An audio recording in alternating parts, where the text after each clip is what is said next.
Parehas, no? Doon.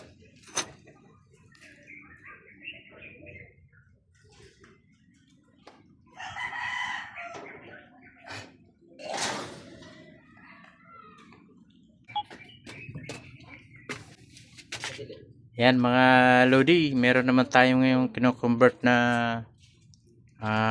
8-wheeler.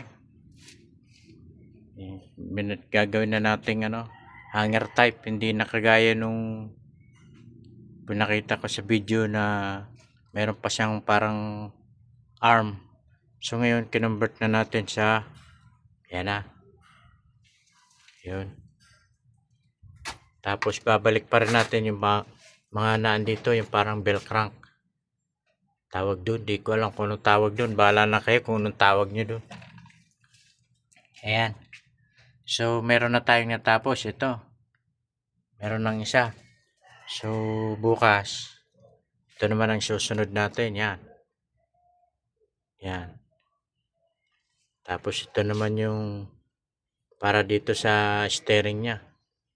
Parang shocks pero para lumambot yung niya, yung gulong dito sa pangalawang gulong. Yan.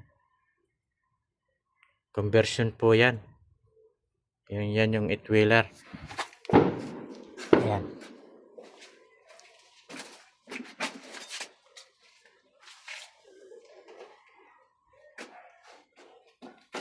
So, yan na yung magiging posisyon ng niya, shackle niya pag binaba na yung body. Yan. Shackle sa likod.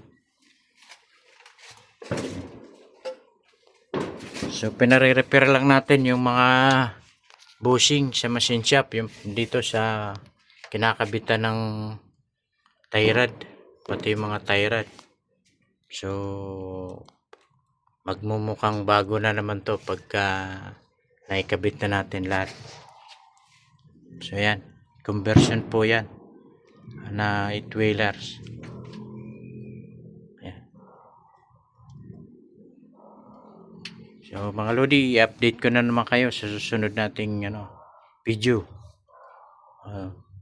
Panibagong kaalaman na naman tong naihatid natin.